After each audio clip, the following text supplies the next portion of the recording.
The past is more precious to those who have more of it. Hey, scorecard a Yankee yearbook here. Ed Lucas hasn't missed an opening day at Yankee Stadium in 51 years. Has anyone given you any advice on that? He's a sports reporter covering a game he cannot see.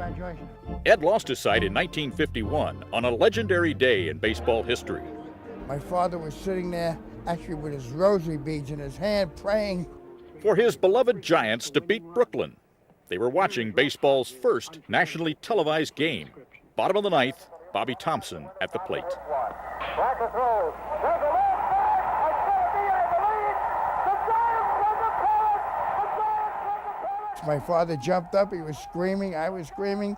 Then running outside to celebrate, a 12-year-old twirling to TV cheers. Ed fired a fastball to a friend with a bat.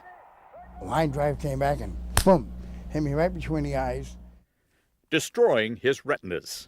It was the end of the world. What could a blind person do? That was my biggest fear. The next year, Ed enrolled at St. Joseph, a boarding school for the blind in New Jersey. One snowy afternoon, his dad showed up to take him home for the weekend, knelt down to help him put on a pair of galoshes. But a nun stopped him. She said, he's only blind. He's not handicapped. And he can put them on himself. And when he puts them on himself, you can leave. And an hour and a half later, we left.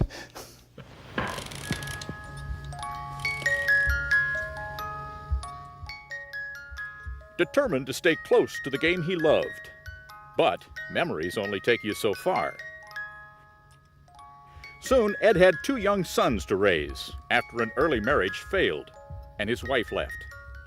You thought your dad had superhuman powers. He used to be able to turn off the lights, and we'd sit in bed and he would read to us with the lights off.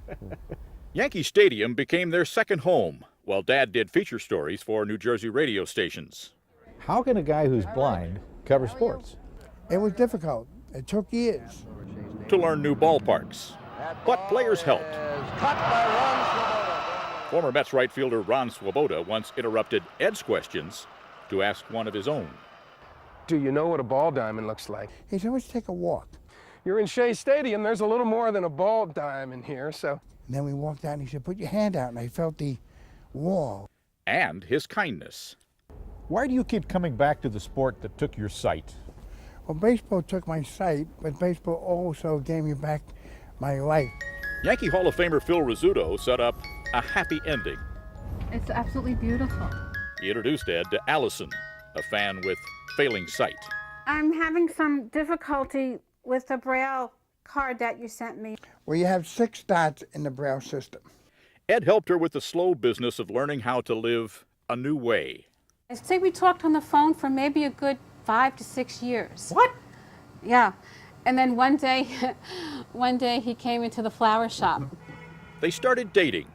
Ed took her to the movies. I can hear what's going on. And when they're not talking, I know they're either walking or kissing. I can usually figure that out for myself. Was it love at first? Well, what, you know. Yeah. I think so. He's my Prince Charming.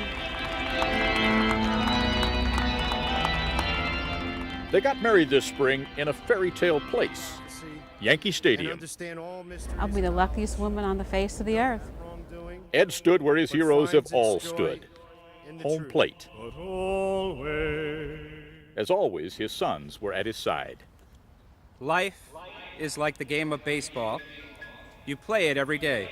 You know, he had to go through a very dark winter, going blind and going through that as a 12-year-old, but he's had a great spring, a great summer, and now in the fall, you know, he's going to have a lot of fun. And Ed, you may kiss the bride. Yankee Stadium holds a lot of special memories, but none like this. The day a blind man stepped to the plate and won the game of life. You made it, kiddo. Yes, sir. For today, Bob Dotson, NBC News, with an American story at Yankee Stadium.